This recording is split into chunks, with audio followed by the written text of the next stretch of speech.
u periodu kad se stvarao HDZ i kad sam ja njega upoznao, kao što sam upoznao i što mi je velika čast i predsjednika Tuđmana i imao čast da je on mene poznavao.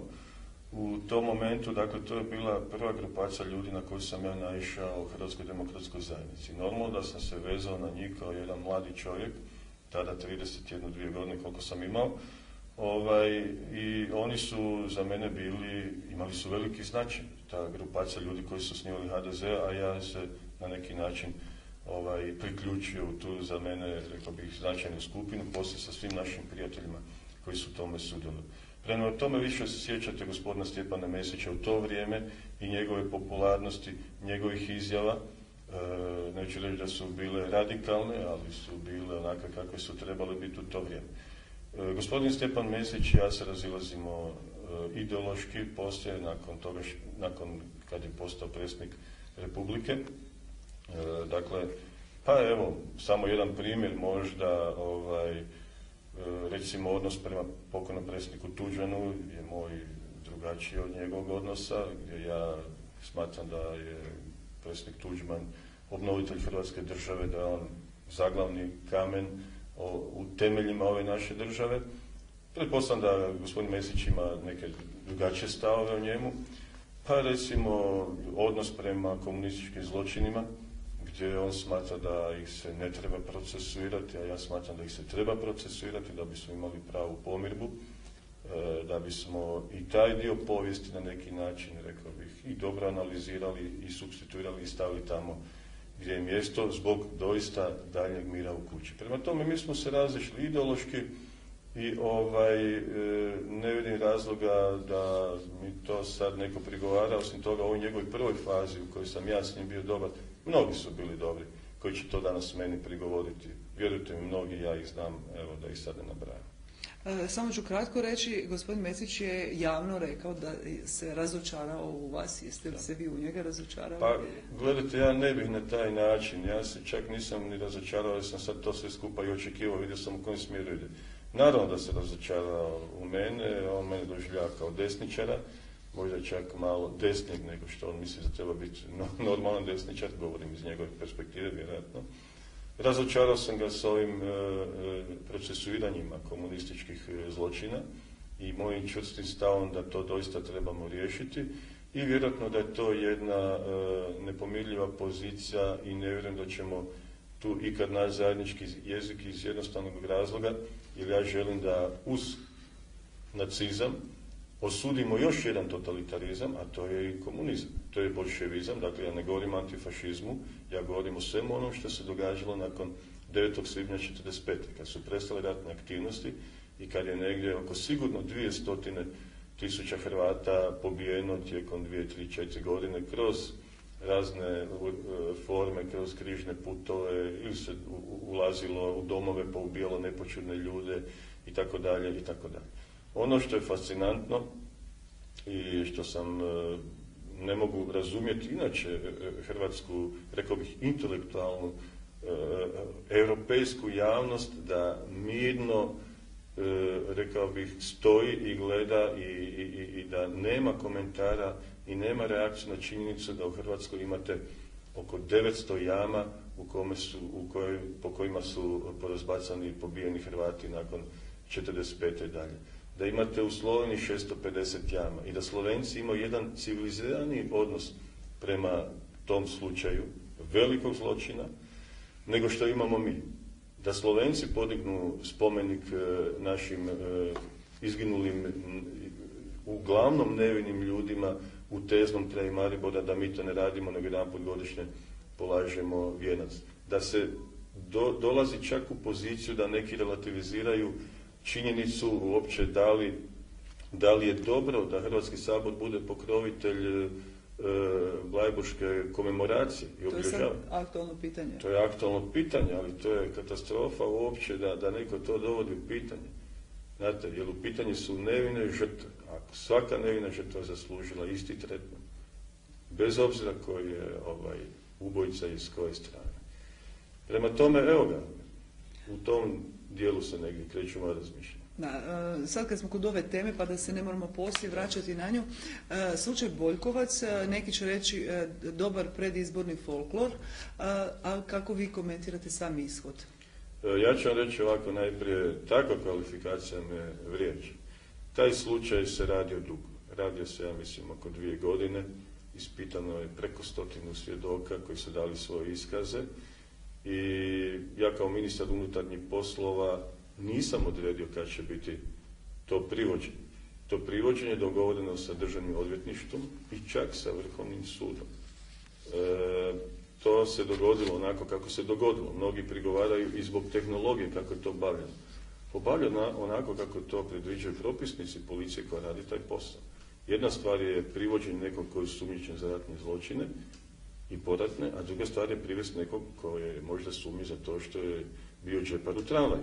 Prema tome, sama tehnologija, ono kad su prigovorili specijalci, maske i tako dalje, to se u tim situacijama tako radi.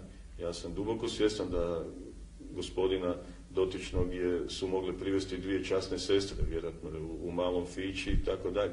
Međutim, ja to nisam određivao, nego ljudi koji su morali to neposredno na terenu izvršiti.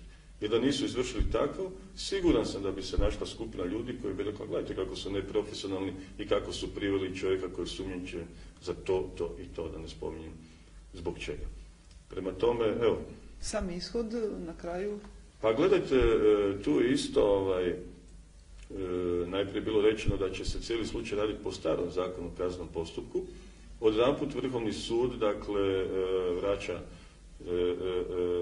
predmet na početak, kaže ne, trebali ste raditi po novom. Evo, sad po novom radi to Državno odvjetništvo i ja se nadam da će to odraditi dosljedno i principijelno.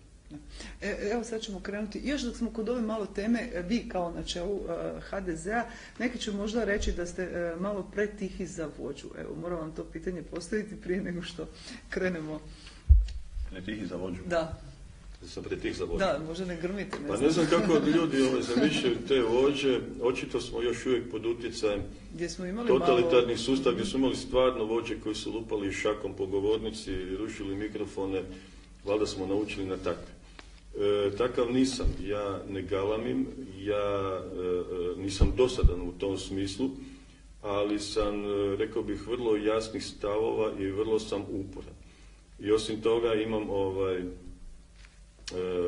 još jednu osobinu, a to da doista ja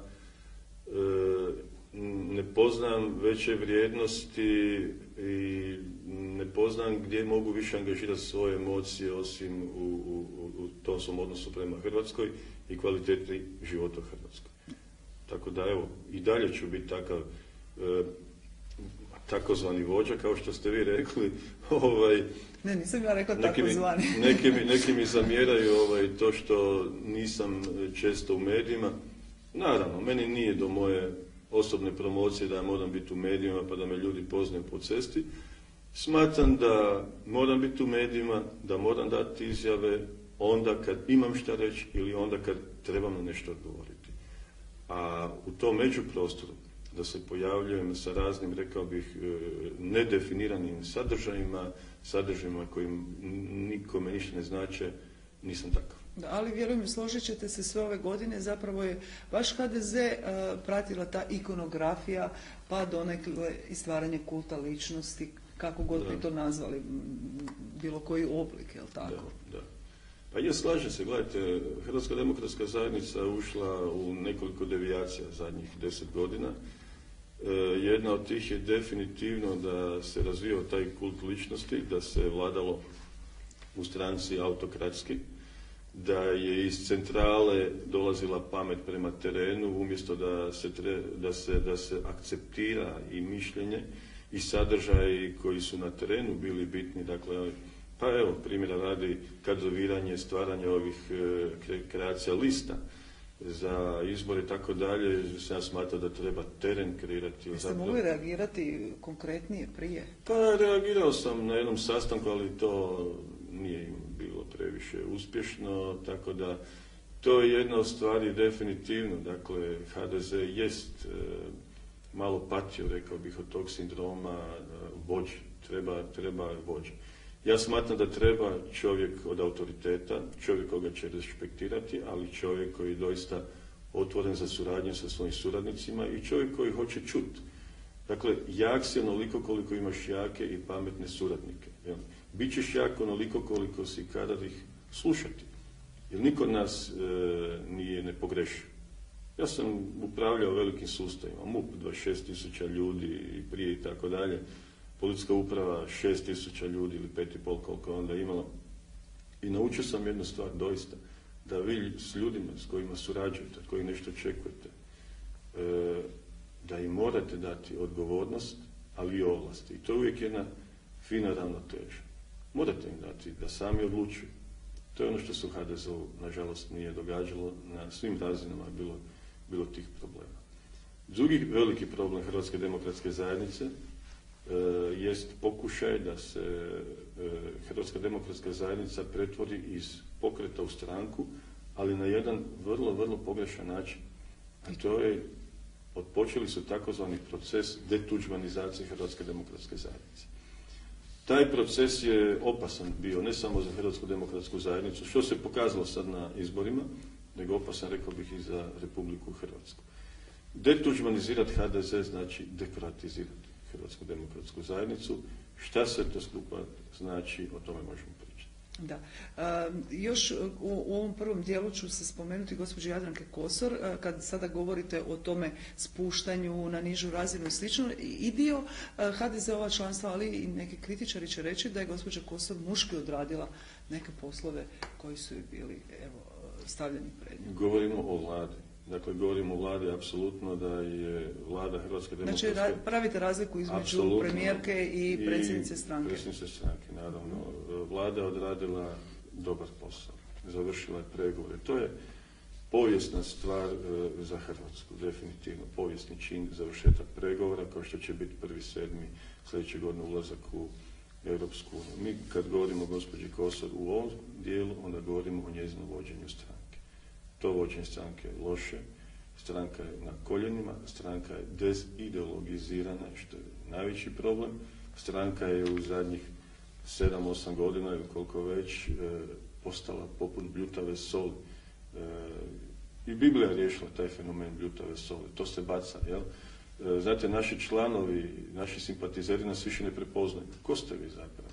Po čemu se razlikujete od SDP-a? Po ničemu. Koja je to naša ideologija? Izbacili smo Tuđmana. Dopustili smo da ga proglase operetnim generalom. Dopustili smo da ga proglase diktatorom. A u isto vrijeme neke druge epigone, dakle socijalističke misli, ljude koji su podupirali, dakle, i kažnjanje verbalnog delikta u jednopartijskom sustavu, ljudi koji su bili kreatori raznih bijelih knjiga u komunizmu, njih smo proglasili ocem ili očevima hrvatske demokracije. I to ono što mene, hrvatske demokracije. I to ono što mene muči da, recimo, ta hrvatska socijaldemokracija još uvijek nije profilirana kao hrvatska. Moje shvaćanje i moje viđenje, nego doista ima tu recidiva svega i svačega, ali evo, to je možda tema za jedan drugi razgovor. Jasno se stavljate na desnu opciju, desnu stranu.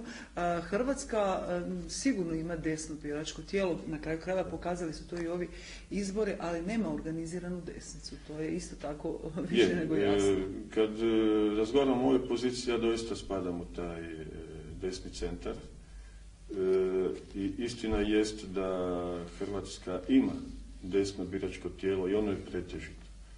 To je, uopće, znate, kod nas su problematični ti pojmovi, definicije, desno, lijevo. Kod nas, nažalost, kad govorimo desno, lijevo, ne govorimo u odnosu prema krupnom kapitalu, socijalnim pravima, nego kod nas se to isključivo gleda